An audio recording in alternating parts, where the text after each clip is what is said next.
All right, good morning and welcome to another episode of A Case for Travel Tuesdays. I guess it's afternoon where Flemming is. So I'm excited to have Flemming Friisdahl on with me this morning, the founder of the Travel Agent Next Door, which we'll refer to as TAND for short through the rest of the call. So welcome, Flemming. Happy to have you here today. Thank you. Thank you for having me. I really appreciate it, Charlotte. Awesome. So just to get a little background on you, why did you start TAND? Well, the Travel Agent Next Door was started for one main purpose. Is I have all my life served travel agents. That's what I did. You're not old enough to know this, but there used to be a delivery company called All Tours. I used to deliver brochures to travel agents, and then that progressed into other jobs from living in destinations, including Egypt that you have right behind you there, to other places. And then what I did is when I left Thomas Cook after being there for 22 years as their senior vice president of sales, I wanted to do something that still engaged working with travel agents. And I had been offered a job to start a home-based business by two different companies, one in the US and one in Canada. And my wife is really the fault of all of this because she said, well, let's do this ourselves.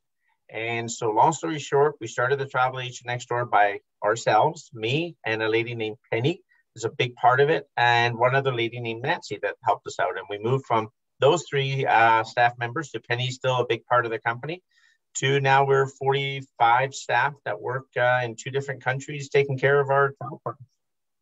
Yeah, awesome. So during these difficult times, how have you been keeping the agents motivated and positive? You know, I think one of the things that I love most is that we have the power, the ability to influence our partners. And we have done many different events. My favorite was, well, there's probably three favorites I did. We've probably done a total of about 10 different events. And these are, a lot of them are online, obviously. We did one called the Fit Trip last summer. And the Fit Trip was very simple. Our partners, the travel agent, can win trips. And we had 6 big trips, including river cruises and trips to Mexico and all kinds of phenomenal trips. But it was to get people fit. And so because we all sit here and do this kind of stuff all day, we had a blast watching people get out and do exercises, walking their kids, all kinds of things. There was over 870 minutes, 870,000 minutes, registered. So almost 1 million hours of minutes of registered exercise. And that was probably one of my favorite programs that we did. I myself start riding bicycles at 5:30 in the morning to get in and get my 30 minutes in there. And then you get entries for every time you did that. That was probably one of my favorite. One of my saddest and still favorite, but saddest, was that we did something called the Holiday Joy. And that was during the Christmas time. And what we did is we went out and said to anybody who's really only able to collect the CRB or the CERB, you can apply. And we ended up with about 50 people that applied. And when we announced the program to all the agents so they could apply, so many agents stepped up and said, hey, you know what? Can I donate an extra $50 so you can maybe help out? And we ended up helping out 54 families, spending a little over $22,000 in sponsoring those families, with an average of about $500 per family. So it was something that was nice. I really appreciated being able to do that program. That's some of them, but there's many different programs we do of that nature just to engage them, to keep people engaged and fun, from baking to, oh my goodness, to our funnest one that we did. The first one was called, sorry, I'm talking about, but was one that where we did, people had to do weirdest things possible. I rode a bicycle or a motorcycle with one leg up. You just had to do fun things and you put them on Facebook. And that's really been the fun thing about how everybody's pulled together that way. Yes, it's really seemed like a family. And the support staff has been fantastic too, from what I've seen. And just that you or a member of your support staff will contact the agents individually, phone them and check in and see how things are doing, or if there's anything they can do to help. I think that's been huge too. You know, one of the things I believed in, that anybody who's part of the Travel Agent Next Door who chooses to be part of our organization, and it's a choice, they don't have to be. Every single one gets a call, a minimum of every 3 months. I personally, myself, as the owner, call every single one of our, as I've done with you, every 6 months I call and check in. Sometimes I get voicemails, sometimes I get the person, but I call. Every other 3 months. So I do 6 months, and support does it at 6 months. So we alternate. So it's every 3 months you get a call. They call, and they do it during a weekday. I have to do it in a weekend because I just don't have enough time during a weekday. But I call and I talk to every one of they also call and talk to every agent. It doesn't matter if you're a top performing agent or you're getting new into the business. Every single one of our partners, the travel agents, have made a decision to partner with us. They all pay the same exact fee, so they should all get exactly the same service. Mm-hmm. Very good. So the core of this show is really the connection, the human connection in travel, and how travel has transformed and impacted people's lives. So a lot of the times we talk about how travel has changed the lives of our clients, but never how it's changed the life of the travel agents. So how have you seen travel change the lives of the travel agents that you know? You know, I've seen some pretty sad things happen to some of our partners. You know, we've had some partners that are making six-figure incomes going down to literally, $2,000 a month, $24,000 a year. But I got to give credit where credit is due. I don't know any agent that hasn't been resilient, that hasn't figured out how to make it work, taken the negatives and turned it into a positive from, donating time, spending time with their family members. But it's been tough. I mean, no matter what, and all of us, I think we can all agree that travel is the core of what we love to do. Actually, traveling, like getting on a trip. And I think all of us would get on a plane, train, or a car tomorrow just so we can get out of Dodge for 4 or 5 days. But I think the biggest thing that I've seen with the agents is how they've networked together. A lot of them have done a lot of training, educated themselves to be stronger when we do get back to selling travel, which is happening now. I mean, just to give you an idea, in the first 7 days of this month, we have sold as much as we did in the whole last month. And the whole last month was more than the month before. So I think we're still far off. We're still only at about Canada as an average. From every number I get, we're probably at about 93, 94% down on 2019. So we're only up about 7%, 8% of what we did normally, but that's a lot better than what we have been. So it's one step at a time. Yeah, exactly. So expanding on that, where do you see the future of travel from here? I know nobody has a crystal ball, and nobody would have expected we would be where we are right now. But where do you see things going from here? I love travel, right? So for me, I know this. Travel will not disappear. Travel agents will probably be more relevant than they've ever been before in their whole lives. But I think that what we're going to see is that I don't believe that Canada is going to be lagging behind the U.S. The U.S. are doing right now 2.3, 2.4 million vaccinations a day. Canada is doing somewhere around 60 to 70,000 a day. I mean, it's not even comparable. Like, it's significantly. If we take the 10%, we should be at 220,000 a day, being the population-based difference. So I would say that for travel, I expect that we're going to start seeing people travel in the fourth quarter of this year. You're going to see them booking, getting ready, getting excited, just getting stoked about having a trip booked, but you're really going to start seeing it. And I think that's what most of my supplier colleagues are saying, is that we're going to see in the third quarter some, and I think we're going to see a lot in 2022 and 2023. People want to go away that want to go away. So I know that travel is going to come back. I'm sad to see that we've lost probably, by the end of this, we would have lost probably around 20%, 25% of all travel agents within the travel industry. I wouldn't be surprised about that. And that's not a good thing. And part of that is, and you may or may not know this, Charlotte, is that the average age of a travel agent about 4 or 5 years ago was 55 and out. So a lot of them are just saying, you know what, I loved it. It's been a great industry, but it's time to retire. I just want to get out of it. And that's a shame, because there's a lot of knowledge, and we're not seeing a lot of people in their 20s or 30s getting into this. We're seeing people in their 40s getting into that. So one of the things I'm proud about the Travel Agent Next Door is that we haven't grown our business by, other people joining us from other companies. That certainly happens, but we've also, through the program, which you know about, we have grown our new people coming into the travel industry by over 120 people. We've gotten in over the last 40 years into the travel industry who are brand new.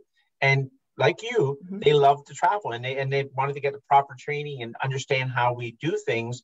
And so I'm very proud that we're giving back to the industry that we're, sort of taken from, right? In the sense of that we're in this industry, and I'm love that we're able to give back. It's a really big part of what I love to do. Mm-hmm. And I think too, a big part now, it's the perfect time to plan your travel. You know, book now, travel later, or plan now. You don't necessarily have to have a date when you're going, but now is the perfect time to plan. I think some agents are making a mistake. This is Fleming's opinion, not saying everybody would Mhm. agree with me, by not going out and marketing and talking to their customers. I I think agree. that's a big, big, big, big mistake. Like I said, consumers are booking, but they're also planning. And when we do the advertising, and we send out advertising for all of our agents as long as they want them, and they're seeing responses on that. And I think the big mistake that some agents are saying, well, it's still taboo talking about travel. I think it's completely wrong. And here's the biggest concern that I have for those people who are doing that. 2022 is not going to be a year with a ton of capacity like we had in 2019. It Yeah. is not, because guys are still, you look at Carnival, they show like 7 ships. So there isn't going to be enough capacity out there for all of us. The world round the world cruise is sold out in average for Region 7 Seas and for Oceania in 1 day. I know, I One saw day. that. So if people are sitting thinking around, they're going to get these amazing deals. Prices are going to go like this. They're not going to go Hmm. down. You're Yeah. not going to see that until 23 or 24, where you're going to start seeing prices leveling out because supply and demand. So if you think your clients are going to want to book in November and you're going to wait till then, there probably won't be any space. Yeah. Yeah. I agree with that completely. Especially with the marketing, I think it's very important to stay current, stay relevant, stay front of mind. I do travel blogging and travel writing as well. And the same thing in that arena, a lot of the bloggers and writers were like, I'm not writing about travel because they were too worried to offend somebody.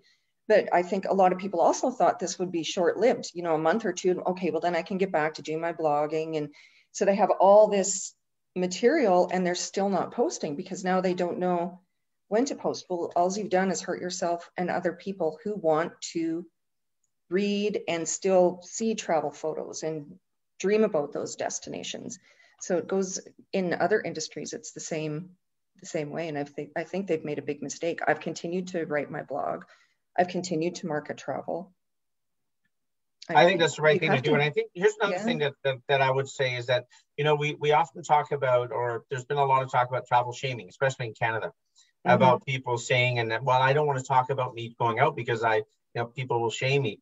First of all, I think that's disgusting. That's my personal opinion. Mm-hmm. I think, having traveled, I haven't traveled. I only traveled once during COVID so far, and that was because unfortunately I had to go down to my sister's because her husband passed away, so I wanted to go and spend a Oh. few weeks with him.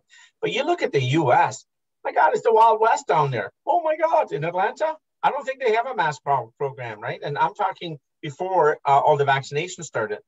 But you look at Mexico and you look at many of the resorts that we go in, which are not, we're not talking a 2-star, we're not talking to hotels that are, for spring breakers. We're talking about the respectable hotels that generally our clientele goes to 4.5, 5 stars. My goodness gracious, you look at Palace Resorts and the amount of energy, and Sandals and the amount of energy they put in.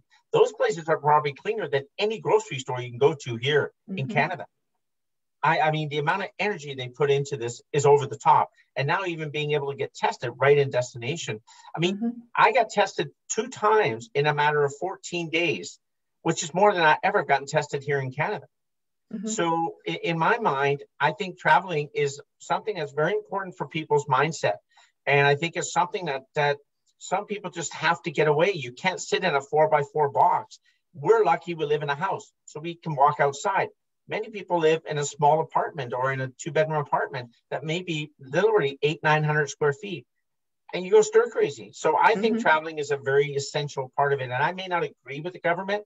I agree with many things they did do. I don't agree with the extent that they've taken some of these things to, and the shaming that they've done. That's me, my personal opinion, and people don't have to agree with me. But I think you can travel safely and smartly and win on both sides of it. That's not just to save our industry. That's not at all what I'm talking about, because we'll all be around. I think people need to get away, and I think there's a safe way of doing it.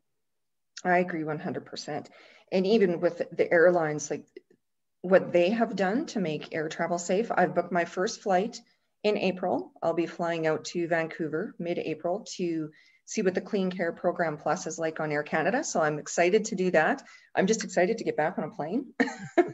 But like there's a Harvard study that came out that's saying, it's safer to fly on an airplane than it is to go to the grocery store. And I truly believe that. But there's still, like you said, the travel shaming out there. I can't even post this picture that I left province because somebody's going to get upset at me. And it's just wrong. And even people in the travel industry themselves are shaming people who are traveling, which kind of shocks me. So how, as travel professionals and travelers, do we change that current narrative? I think I think partly that it's some of those people who travel shame never travel, because if they have traveled in their life, they would understand how safe travel is and what happens. So I think some of these people are just people who never want to get on a plane, and that's fair. I know people have never been on an airplane that's my age, which blows me away, right? And I was on an airplane literally from when I was 2.5 years old. I was on a plane. And like you said, I used to travel a lot, over 130, 140,000 miles a year. I think this year was 6. It was literally down to Atlanta and back. I think the most important thing is that the travel agents have to inform, do the posting on Facebook, the social media post, talking about the safety of travel and how it is, just like what you said, Charlotte, is that it's safer to be on a plane. And I believe this, having been on a plane numerous times, even on the US planes, they were very, very cautious about it, extremely cautious about it. And I felt very safe on the planes. And I think it's information. But some people will not want to listen to the information. It doesn't matter if we tell them less than 2% of people get affected or have issues on a plane and more get affected through other means. Some people are just not going to do it. And I think sometimes I am of the mindset of just burying my head and not listening to what other people said, because it's just a bunch of BS. It is BS. And I think that traveling is one of the most important things that we can do for ourselves. And it is the number one thing that people will do no matter what, is get away, because they need that for their mental health. Yes, and I've had people say that to me, that going down and getting away is better for their mental health or their depression than any medication that they have ever taken. Yeah. I think so. And I honestly think that people should live and let live. I'm a great believer in that. So don't shame other people, because it's not fair. Don't hang out with them. Don't spend time with them. Don't go to their house. You can't get it from them. Right. And I mean, I'm very conscious. When I came home, I spent my full 2 weeks, but I was surprised after I came back from Atlanta, and it was only 3 weeks ago since I got back. Not one call from the government, not one email from the government, not one drive-by to check in to see if I was staying at home. Now, I'm a good boy. I don't want to end up on the front page of Travel Week saying, I broke the quarantine rules. And I thought it was the right thing to do. But I also thought, personally, I got tested before I got on a plane. I get tested when I get back. I mean, how many more tests can you do? I mean, I don't get tested when I go to Walmart, and there's more chance of me getting it from Walmart. Yeah. It just doesn't make sense. Yeah. I agree with everything you say 100%. And I appreciate that honesty and being upfront. I really appreciate that. And you're a positive person. I said that's reflected with how you've been with the agents through this year. Can you believe we're coming up to a full year? March 14th was the day I flew back from Toronto a year ago, and that'll be a year since we've had our office open. Wow. And I know I went and I registered my agency March 12th, so my 1 year anniversary is coming up. It was like the day before lockdowns hit in Alberta, and what a 1 year anniversary it's going to be. The thing, I look at it this way, and here's the good thing about this, and there is always good about something, and this may sound bad or not bad.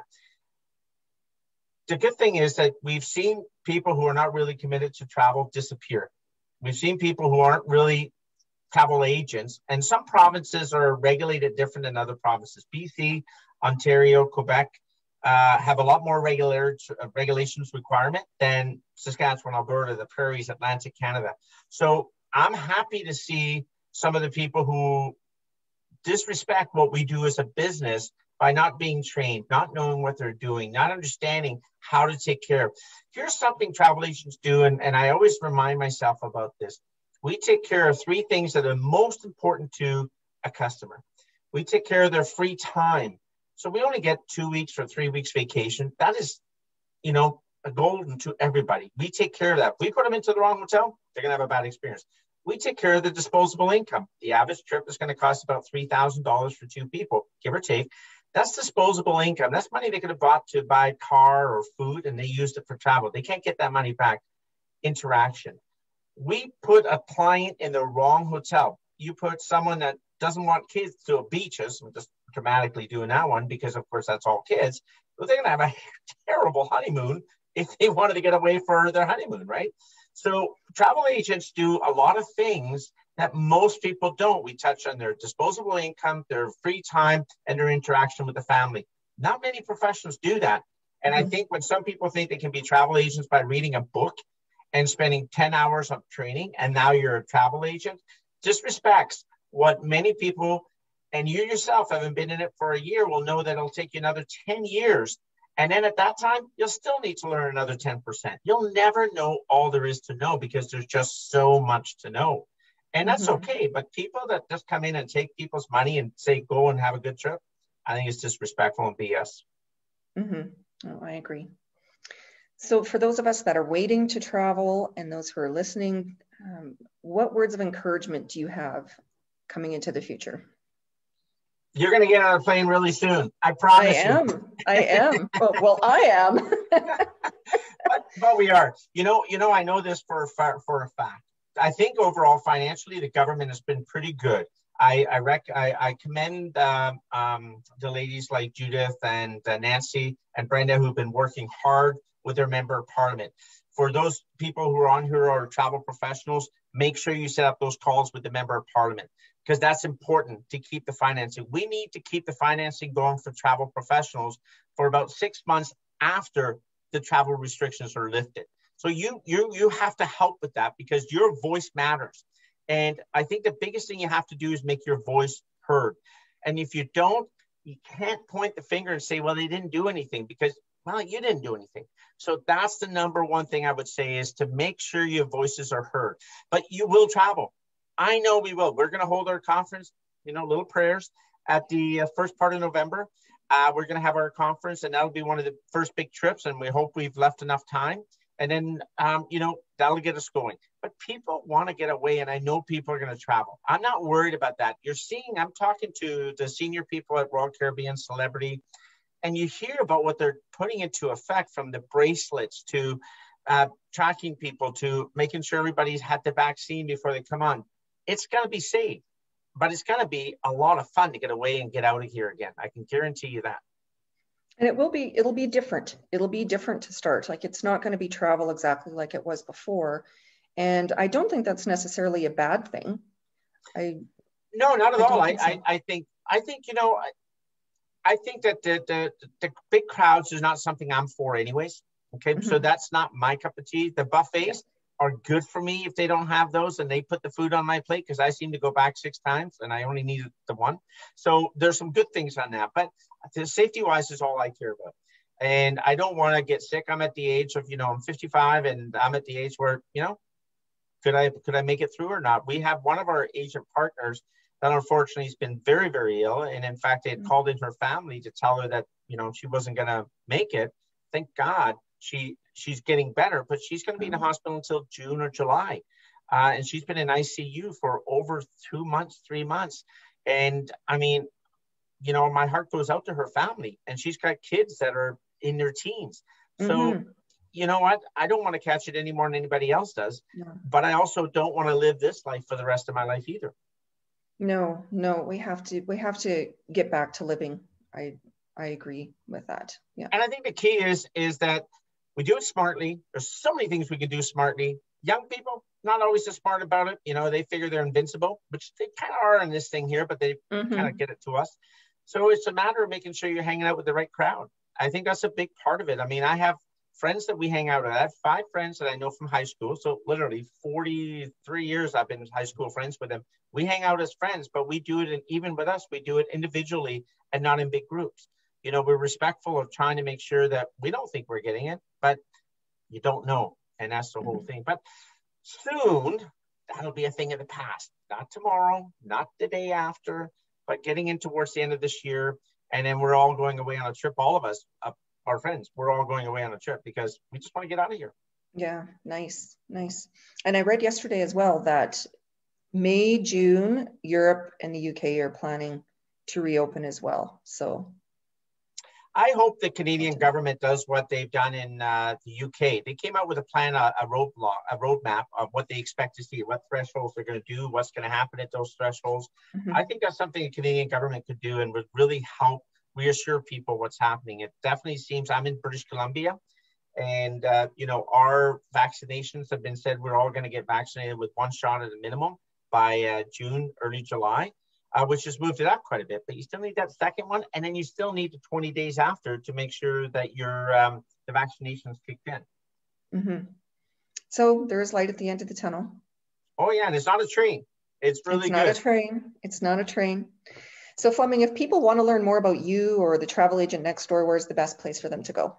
Literally, it's to go to thetravelagenttnextdoor.com. But one of the things I love as the owner of the business, I mentioned earlier that we have about 45 staff that work with the travel agent next door, but I talk to every single agent that looks at possibly joining us, except for the new agents. They would talk to Rhonda as you did. And the reason for that is that, well, Rhonda has been a travel professional, travel agent for 26 years. So she knows a lot more about being a travel agent. I always tell people, you wouldn't want me to book an airline ticket to Calgary from me, okay? Because I'm a terrible travel agent. And honestly, I don't want to be a travel agent. Now that may sound like, oh, wow. No, I'd be terrible. I don't want to deal with those customers. I love dealing with travel agents. That's what I love to do. That's what I've done my whole life, from delivering magazines to their brochures, to documents, to seeing them in destination when I was living in Egypt, Greece, and Kenya, to taking care of them. I love taking care of travel agents. You all have a calling. That's my calling. Seems like a weird one, but I love my calling. So I talk with any potential new experienced agent and go through the program, because we don't want people to join the travel agent next door that don't really understand it. And I know by me saying what we do, I know there's no salesy thing in there. It's more, here's what we do, here's what we don't do, and here's what we're developing. And that's really what I'm excited. I love what I do. I love the team I work with. I love our partners, the travel agents. I love the ability to develop new things, and then people going like, oh, that's really cool, but can we add this to it? And I'm like, yeah, that's really cool. And then we do those kind of things. That's what I love about my job. Yeah. And the travel industry is a beautiful industry. It's full of wonderful people, friendly, helpful people. Like very positive. It's an amazing community. Amazing community. And we've seen this through COVID, how people have pulled together to support each other. And that's probably something I'm extremely proud of. And we really try to foster that in what we're doing. I always look at it, I'll give an example. I don't know this area either, but in Stouffville, this is an area in Ontario. We have 3 of our top performing agents in an area where I believe it's around 70 or 80,000 customers. And some people say, wow, how do you have 3 of your top performing agents in there? I said, because you only really need probably about 1,000 customers at the most to be successful. So if there's 70,000, that still leaves about 67,000 other customers out there. So I love that those ladies work together and they support each other instead of looking at each other as competitors. I think that's such a smart thing to do. Yeah, very nice. We have a comment on Facebook. Yes, amazing people and supportive of each other. And this is a travel agent that I know in Maryland in the US. Thank you, Beverly. I'm in a mastermind group with a group of agents, and it's a combination of the United States and Canada. And it's very interesting to see the different perspectives. And it's been wonderful being a part of that support group. So. Well, one of the things you'll see is the US are picking up travel significantly faster than Canada. And obviously the 3-night hotel stay or up to 3 nights, as well as the 14-day quarantine, is very different than the US, where they have nothing. Now they've introduced the testing before you come into the US, which I think was a great thing to do. I think the US, there's got to be a combination between the US and Canada, because I think the US is a little smarter ahead of this than we are, where we've gone complete lockdown. And the irony is they've gone to the lockdown on the planes, but you can cross the border and you don't have the same criteria, which doesn't quite make sense. I mean, I understand what Australia did. They're an island. It's a little bit different. You can do it differently. So I think the Canadian government has been a little harsh, and I think the US now, with what Biden's been doing, makes a bit more sense. Yeah. Well, excellent. Well, thank you very much for your time today, Flemming. This has been a wonderful talk, and I'm enjoying this every week, talking with someone new in the travel industry. It's uplifting for me, it's encouraging for me, and encouraging to other people. So, well, I can guarantee you this: we're going to be back and selling travel. We're already seeing that. and we're all going to get on planes. We're going to enjoy the summer, let this COVID thing drift by, and then we're all going to be back to not normal, but even better than, because I think we've all learned a lot through this. So thank you so much for Charlotte for having me here. I really appreciate it. Excellent. Have a great day. You too. Everybody out there, thank you. Bye, guys. Bye.